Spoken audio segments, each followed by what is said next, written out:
Estamos aqui, mais uma vez, para falar um pouco sobre a situação econômica do Brasil nos últimos meses e quais são as perspectivas, né? O Brasil, a gente pode dizer que no ano de 2021 recuperou, né, até o início de 2022, o Brasil recuperou o PIB em termos reais pré-pandemia, né? Mas não se recuperou ainda da crise lá que começou em 2015, 2016, da forte desaceleração econômica causada pelo ajuste fiscal, pelas turbulências políticas e por uma série de problemas que a gente já tratou em outros boletins. A economia brasileira, o PIB brasileiro, ainda está 1,6% abaixo do PIB de 2014. Uma situação ainda é bastante grave, mesmo depois da recuperação, mesmo com a recuperação que a gente teve, que o país teve após a pandemia. A gente tem, na verdade, baixo investimento ainda em 2022, queda nas vendas, queda no comércio. A coisa que a gente teve um pouco melhor foi o aumento do emprego ou a diminuição da taxa de desemprego, né? A diminuição da taxa de desemprego ela reflete essa retomada que a gente teve em 2021 e no início de 2022, que recupera, na verdade, a gente recupera as taxas de desemprego pré-pandemia, né? 11%, 12% de taxa de desemprego. Apesar da gente recuperar esse emprego, vamos dizer assim, esse emprego ele aparece com muito baixo nível de renda. A renda média caiu mais de 8% em relação ao período pré-pandemia.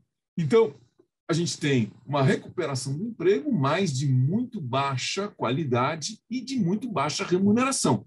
Claro, isso atrapalha ou sinaliza que qualquer expectativa de melhora nas relações a partir do emprego e a partir da renda são tênues ou dificilmente acontecerão.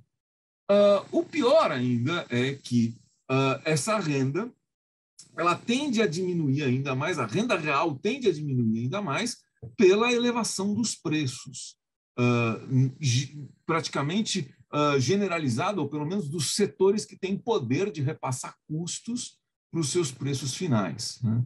Os preços que se elevam, que pressionam a inflação, primeiro já vem acontecendo há algum tempo, a desvalorização cambial que afeta os preços dos produtos importados. Em seguida, com a desestabilização do mercado internacional de petróleo, com o crescimento do preço dos alimentos, a gente tem o preço dos combustíveis dolarizados por conta da privatização da Petrobras. Então, o brasileiro paga preço em dólar. Então, tanto a desvalorização cambial como a crise global do petróleo, apesar do Brasil ser produtor de petróleo, o brasileiro está pagando o preço em dólar com salários em moeda nacional. A mesma coisa, de uma certa forma, acontece com os alimentos. O Brasil, por conta de ser exportador de alimentos, os preços dos alimentos no Brasil são também dolarizados. Então, tanto a desvalorização cambial que a gente viu antes da crise da Ucrânia, como agora o aumento dos preços dos alimentos, impacta diretamente os preços em geral da economia.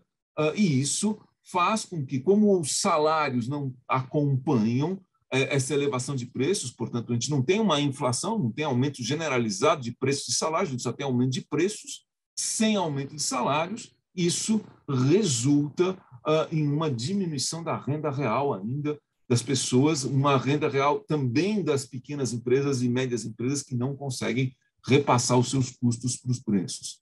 Então, isso são os elementos que, vamos dizer assim, que demonstram que é muito difícil, está muito difícil uma retomada da economia brasileira ao longo agora do ano de 2022.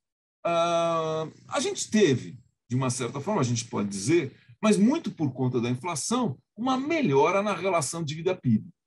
Então os economistas mais ortodoxos dirão, não, está vendo? A relação dívida-PIB melhorou, caiu no Brasil, portanto, o ajuste fiscal está tendo algum sucesso? Bom, além do ajuste fiscal ter deprimido gravemente a economia nos últimos anos, como a gente já tem dito, o ajuste fiscal não é o sucesso do ajuste fiscal, mas sim a gente tem um crescimento, por conta do crescimento dos preços, a gente tem um crescimento da arrecadação do governo e por conta do corte de gastos, principalmente das políticas sociais, dos investimentos, tudo isso está detalhado no informe, dos investimentos, dos gastos sociais, etc., a gente tem uma depressão muito grande dos gastos públicos. Então, a gente tem, de um lado, receitas inflacionárias e, de outro lado, depressão ou os gastos públicos muito deprimidos, e a gente tem uma melhora da relação dívida-PIB.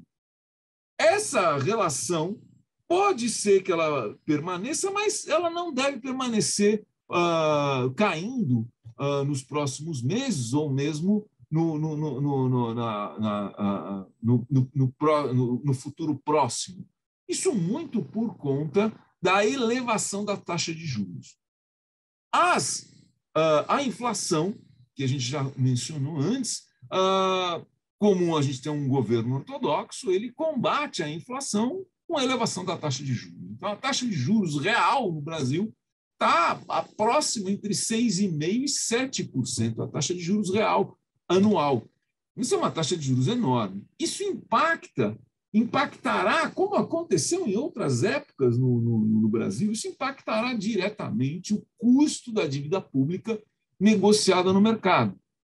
Que, apesar da diminuição da relação dívida-PIB que eu mencionei agora, a gente tem um aumento do custo da dívida pelo pagamento de juros, com uma elevação do déficit nominal, que envolve não só as despesas primárias, que já ainda continuam deficitárias, como agora o déficit nominal por conta dos juros. Isso significa que, se a gente continua combatendo a inflação com taxa de juros, tentando combater a inflação, deprimindo ainda mais a economia com a elevação da taxa de juros, isso significa que a gente nem vai conseguir combater a inflação, porque é uma inflação de custos, mas vai ter um impacto negativo nas contas públicas nos próximos meses ou no ano que vem. Isso significa que esse ganho fiscal aparente, ele é um ganho falso, ele não é um ganho verdadeiro. Né? Seria verdadeiro se as receitas tivessem aumentado por conta do crescimento econômico e se as despesas tivessem sido melhor organizadas. Não foi nada disso que aconteceu. No caso das despesas, a coisa é um pouco mais grave. O governo, diante da possibilidade de perder a eleição por conta da enorme crise que o país vive, fome, desemprego, pobreza e etc., na iminência de perder a eleição, resolve, 3 meses antes da eleição, a promover ou fazer um pacote fiscal, um pacote de ajuda aos mais pobres, né, que, de uma certa forma, possa compensar. Claro, a situação é calamitosa de verdade, né? Então, dar dinheiro para os mais pobres não é uma coisa negativa para a economia. O problema é que é eleitoreiro, né? O problema é que é eleitoreiro. Se isso vai impactar a questão fiscal, dificilmente impactaria a questão fiscal mais do que os juros, porque o que o Brasil, o que o Estado pagará de juros sobre a dívida pública com esse juros real é muito mais elevado. O país está gastando em juros algo da ordem de 400 bilhões por ano. E o pacote de bondades, vamos dizer assim, fiscais, a gente está falando de 40 bilhões. Então, a diferença é brutal. Não dá para a gente dizer que o impacto fiscal do pacote será grave. O problema grave é o impacto eleitoral, que talvez também, como a gente está muito próximo das eleições e a crise já vem se alongando durante todo o governo, dificilmente esse pacote terá algum impacto, vamos dizer assim, nas eleições. É difícil avaliar agora, mas dificilmente terá um impacto nas eleições. O que acontece mesmo é que, de fato, por isso que grande parte da oposição até votou, as pessoas, a gente tem 30 milhões de pessoas passando fome no país, com desemprego elevado e metade da população sem saber se vai comer. Então, isso é um problema bastante sério, né? A pressão inflacionária deve continuar, então o Brasil é muito dependente de importação hoje, né? A nossa indústria é praticamente montadora a partir de partes, peças e componentes nobres importados. Então, todo esse, tanto a desvalorização cambial como a elevação dos preços internacionais em dólar, isso fará com que a gente tenha pressão inflacionária. Essa pressão sobre as importações pode impactar diretamente sobre o crescimento, porque se a economia voltar a crescer, o que acontece? O crescimento de 2022 já teve um impacto bastante grande sobre as importações. A vantagem é que as exportações, em termos de preços, por conta da guerra, por conta de vários outros problemas, os preços das commodities cresceram e o país não ficou deficitário na balança comercial.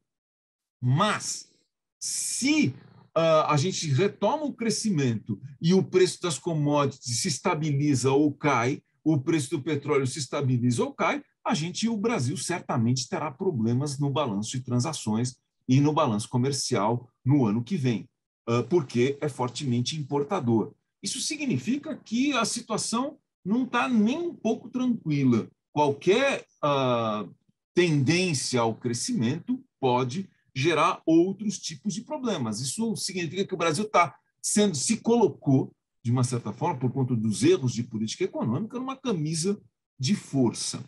Bom, esse ano é um ano eleitoral.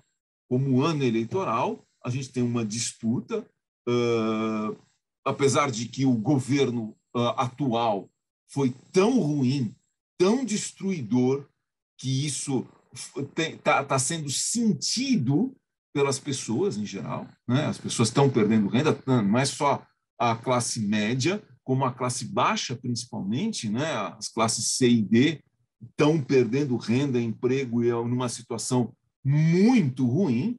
Então, e são esses os eleitores que estão abandonando o governo e estão caminhando no sentido de votar no ex-presidente Lula, né, que em 2010 entregou uma taxa de crescimento, entregou um crescimento de 7,5% ao ano em 2010. Então, a memória, ainda apesar de a gente estar falando de 12 anos atrás, a memória das pessoas ainda está viva desses 12 anos atrás, quando a economia ainda crescia e a taxa de desemprego era 6%. Então, em termos concretos, vamos dizer assim, a população já sentiu que tem que votar na oposição, que não dá para votar nesse governo. As elites brasileiras continuam insistindo, parte delas, gradativamente isso está se dissolvendo, mas parte delas tem observado ou tem sentido que não dá para também apoiar. Outra parte continua apoiando, principalmente as pessoas, os grupos ligados ao mercado financeiro e ao agronegócios, né?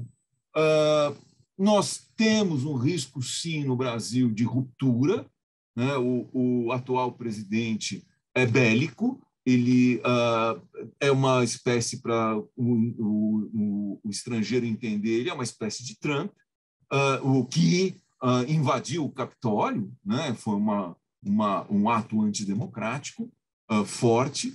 O nosso atual presidente tem esse ímpeto, tem essa vontade. De uma certa forma, ele está tentando o tempo todo se organizar para fazer algum evento. Nós vamos ver o que acontece agora, dia 7 de setembro, que é o dia da independência brasileira, e depois vamos ver o que vai acontecer quando ele, de fato, perder as eleições. É muito difícil, nesse momento, o Bolsonaro ganhar as eleições, é muito mais fácil o Lula, que é o ex-presidente, ganhar as eleições, conseguir, talvez, está se desenhando que isso possa ocorrer no primeiro turno, e a gente não sabe qual será o impacto político desse desenrolar ou que medidas o atual presidente pode tomar diante da derrota. Várias vezes, no seu discurso, ele se desenha ou ele se coloca como alguém que vai fazer uma revolução armada, invadir o Congresso, ou sei lá o que vai fazer, a exemplo do Trump. não se sabe até que ponto ele teria apoio, mesmo popular, para isso. Mas alguns analistas políticos dizem que sejam poucas pessoas, armadas, que saiam na derrota eleitoral fazendo algum tipo de bagunça, já resulta num desastre muito grande. A gente espera que isso não aconteça, a gente espera que a democracia seja no Brasil respeitada e que as eleições, de fato, ocorram da melhor forma possível. Obrigado.